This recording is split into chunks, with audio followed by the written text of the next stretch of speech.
You're listening to Life Repurposed with Michelle Rayburn, where you'll find uplifting and practical advice for everyday living, creative inspiration for do-it-yourself projects, and recommendations for books and resources that will encourage you to embrace your life repurposed. I'm your host, Michelle Rayburn. Hey there! Welcome to episode number 39 of Life Repurposed. Did you catch my interview with Jill Savage last week about discovering full life even after having an empty nest? That was episode number 38. If you missed it, it's at michellerayburn.com/38. I also was talking in episode 37 before that one about gray hairs and chin fuzz in my little mini-series on aging gracefully. I don't know what it is with those chin hairs, but I suspect that some of my face cream might have a formula similar to Rogaine. I imagine a scientist, probably a man, creating just the right blend that would cause vain women like me who believe they needed anti-wrinkle cream to put that on our faces every day and then begin sprouting full beards. But that's just my conspiracy theory. I'm recording this during a statewide shelter-at-home order because of a pandemic, so I'm a little loopy, even though I don't normally go out of my house that often during the week because I work from home. I still have been home for a little bit longer than normal, and that also means I can't make use of the car visor to check on my chin hairs. You have to see episode 37 for that, but I'm going to have to use the light on my cell phone so that I don't come out of quarantine in a month looking like the bearded lady. So here I am, continuing the series about aging where I have talked about looking at it with a different perspective and looking for the jewels in the midst of it. I have found that there are some advantages to being a little more mature. For instance, when I go out and about, sales clerks and auto technicians call me ma'am instead of miss, and that has a certain ring of respect. Actually, I was in Texas a little while ago, and I found out that everybody is Miss somebody there. I was Miss Michelle to anybody who was younger than me. I'm from the northern Wisconsin Midwest, and we don't really have that tradition here, and it was kind of cute to actually be called Miss again because I'm usually ma'am. And as long as people are calling me ma'am, it means that I'm allowed to bring my bifocals out in public now. Ma'ams wear bifocals, don't they? And I wear mine on my head most of the time. Sometimes I have one on my head and one on my face and one in my purse. I've also discovered that in my 40s, I could start wearing my jogging suit out and about. Nobody actually expected me to jog. I'm in my 50s now. Really, nobody expects me to jog, but I do wear jogging suits just for lounging around. But in my 40s, I had a blueberry-colored velour jogging suit, and it was something that my teenagers did not love. So it was really fun to see the panic in the eyes of my teenagers when they lived at home. And I would threaten to wear it out of the house because it was actually top and bottom zipper jacket, fuzzy pants, really blue. And they called me Madam Blueberry because of VeggieTales. I'm so blue, blue, blue, blue. I'm so blue, I don't know what to do. Okay, a little entertainment for you there from VeggieTales. So I was Madam Blueberry to my kids. Mostly it was my Sunday afternoon napping outfit. I would come home from church, take off the dress and the nylon stockings. Remember when we had to wear those to church all the time? I would put on my blueberry velour suit and take my Sunday afternoon nap. But once in a while, I had to leave the house in it. And one time I had to pick them up from school. And I figured I wouldn't have to get out of the van. So I'd stay in the van. No one could see me. So as long as I'd been at home and wearing my jogging suit, I would just wear it over to the school. This was a good plan until I saw Austin hop on the bus. I was sitting along where parents pick up kids at school and just waiting in the van, and I saw him get on the school bus. So I waited, thinking that he would notice the van and get back off the bus. But then the bus driver started the engine, so I knew they were getting ready to leave. So that meant I had to get out of the van and jog over to the bus. At least I put the suit to good use. And I asked the driver to call Austin from the back of the bus for me. Rayburn, Madam Blueberry here for you. Well, that isn't what Mr. Nelson shouted, but he did shout Rayburn because that's what he always called him. But Austin came off and saw Madam Blueberry standing there waiting for him. And that was the last time I jogged in that suit. So that was one of my fun memories of aging. So with aging and other life challenges, I've discovered that my perspective has everything to do with getting through it. I've had plenty of down days, but when I can laugh and find the unseen benefits in a situation, those are the days when I'm happy despite my circumstances that are outside of my ability to control. So let's look at an example of a life that was repurposed, where we can find hope and inspiration. I want to briefly tell you about one man in the Bible who understood God's ability to repurpose circumstances better than I will ever be able to comprehend. Joseph was a young man whom his father loved. In fact, he was his father's favorite, and this made his brothers jealous and they wanted to kill him. If any of you are the oldest sibling, like I was in my family, you know that sometimes younger siblings can be a little bit annoying, especially if your parents favor them. In my own situation, my parents weren't really that far off balance, but I would say that my sister had some rules that did not apply to her that applied to me. But anyway, Joseph was his father's favorite for many reasons, mostly because back in those days, it was common to have more than one wife, and Joseph's father had a favorite wife. I can't go into the whole story because it would take forever to tell, but after she had passed away, and Joseph remained, that left a special place in his father's heart. So he loved him. He had given Joseph a special coat and some special privileges, like going out and checking on his brothers while they were working, and he would go home and tattle to their dad, and no one loves a tattletale.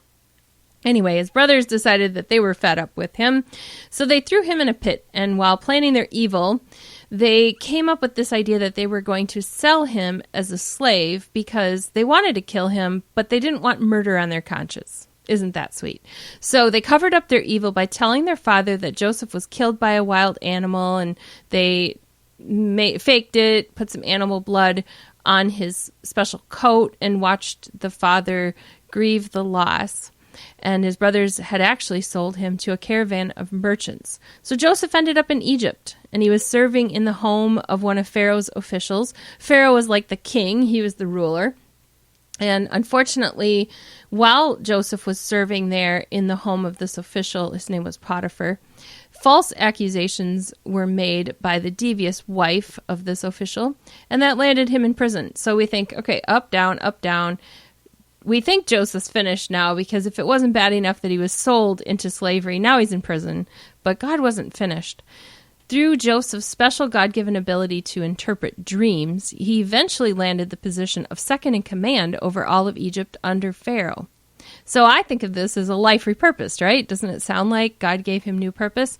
And there's a lot of between story. I can't really go through chapters and chapters of Genesis to tell you Joseph's whole story, but if you want to go read it in Genesis, you'll find it really inspiring, because there's a lot of long story background that goes with Joseph being in prison.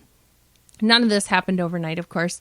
So years pass, and Joseph is second in command, and famine has hit his homeland where his brothers live. Egypt is the place they go in search of food, because due to some of Joseph's resourcefulness and listening to the Lord, the country of Egypt had stored up enough food that they could feed the world, basically. So Joseph, as a government official, recognized his brothers when they came into Egypt seeking food. Joseph did not seek revenge, although he could have, and he didn't reveal his identity at first. His brothers did not recognize him. Many, many years had passed. He had grown up from a younger man now to a full adult, and he was in his 30s. So many years have passed. He's dressed like an Egyptian. They're Israelites. He talked like an Egyptian. He walked like an Egyptian. Oh, I couldn't resist. Okay, so I do that every time I speak, so audiences have heard me do that, but I just can't resist. If you are an 80s high school kid like I was, Walk Like an Egyptian was a real song. You're going to have to look it up on Google if you don't know what it is. Anyway, Joseph's brothers, when they finally recognized him, because he revealed himself to them, they were terrified, because they're thinking back on their guilt of what they had done, and rightfully so. Joseph was in a powerful position now where he could execute any sort of punishment that he wanted on his brothers. But instead of what they expected, he threw his arms around his brothers, weeping. He kissed them. He spoke of how God had repurposed their wrongdoing. And there's this verse I want to read to you from Genesis 45, a couple of verses. Genesis 45, verse 5 through 8, where Joseph said, "And now do not be distressed and do not be angry with yourselves for selling me here, because it was to save lives that God sent me ahead of you. For 2 years now there has been famine in the land, and for the next 5 years there will not be plowing and reaping. But God has sent me ahead of you to preserve for you a remnant on earth and to save your lives by a great deliverance. So then it was not you who sent me here, but God. He made me father to Pharaoh, lord of his entire household, and ruler of all Egypt." So later, when the brothers still doubted Joseph's forgiveness, Joseph had to remind them again after their father died, and they thought, okay, now he's still going to try to get revenge. And in Genesis 50, starting at verse 21, he says, "You intended to harm me, but God intended it for good, to accomplish what is now being done, the saving of many lives. So then, don't be afraid. I will provide for you and your children." And he reassured them and spoke kindly to them. I think Joseph's story represents an ultra repurposed life. Most of us won't ever experience anything that comes close to his suffering, but this example demonstrates to us that no circumstance is too horrible, no evil too vast for God to turn it into something that brings him glory. See, the purpose of Joseph's story was not to bring glory and fame to Joseph, but it was for God to get glory in these brothers, the whole country of Israel, the whole nation of Israel, being able to say, oh, look how God provided for our needs when it all started with an evil deed, and God turned it around and used it as a means of providing. Joseph's story makes my own whining seem very petty and insignificant, but I'm thankful that God cares about even the trivial annoyances and the things that we all have to go through. We can't stop the aging process, so we may as well look for advantages in growing older and perceive ourselves through God's lens. Magazines and television are full of Hollywood celebrities and glamorous stars who do drastic things like plastic surgery to fight aging. I don't even recognize some of them when I see celebrity photos from some of my favorite childhood actors who grew up, and I've seen them in Hallmark movies and stuff, and then they have plastic surgery and I don't even recognize them anymore. If we believed the majority of the examples that we see in the media, we would conclude we are broken and ugly. But the Bible tells us that we are fearfully and wonderfully made by a loving God. That means even our wrinkles and our gray hair and our chin hairs are something to celebrate. I had 4 grandparents that lived to be at least 90 years old, and that's a legacy. If that's how many years the Lord gives to me, I don't want to spend the next 50 years of my life or the next 40 years of my life whining and complaining. I would rather laugh about what I can't change instead of grumbling about it. So if you catch me grumbling about it, remind me that God has gifted me with a sense of humor, and I need to embrace that. I will aim to embrace hard times as an opportunity for God's power to shine, even if that isn't my first reaction. Will you join me? For resources today, I have a couple of questions for reflection for you, and I'm actually giving you practical tips, something that you can do right now at home without even having to go to my website and get the link, although you can. It will be at michellerayburn.com/39 if you're looking for a link that I'm about to share. But the to-do I'm giving you today are 2 things. One, I want you to look at how many beauty products you have either on your bathroom counter or in the drawers, in the cabinet. I don't know how many you have. How many of them do you think probably do nothing? How many of them were purchased because somehow it played on your emotions and you thought that you needed it? Some of them are huge money wasters. So my challenge to you is to clean out your stash and toss out the outdated stuff. The stuff that is no longer good, the makeup you're not going to use, the creams, the colognes, all of those things, and just simplify and get rid of some stuff. So this is just a practical tip. As you age, you probably don't need all the stuff that you have in your cupboard, so simplify. The second challenge that I have is to ask this question: are there any areas that you ought to take more seriously in order to take better care of your body as it ages?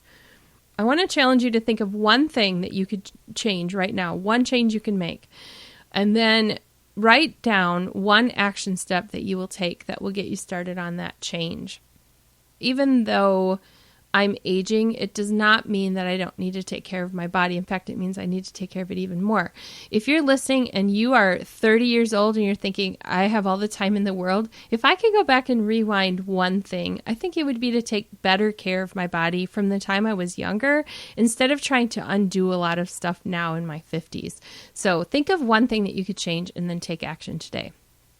If you've enjoyed this episode, you will find the content in Chapter 5 of my book, The Repurposed and Upcycled Life, When God Turns Trash to Treasure. If you're interested in reading the rest of that book or in learning more of the content, you'll find the link to the book at michellerayburn.com/39. And that's just a blog post where I put the show notes for this episode. So thanks for joining me. I will see you next time.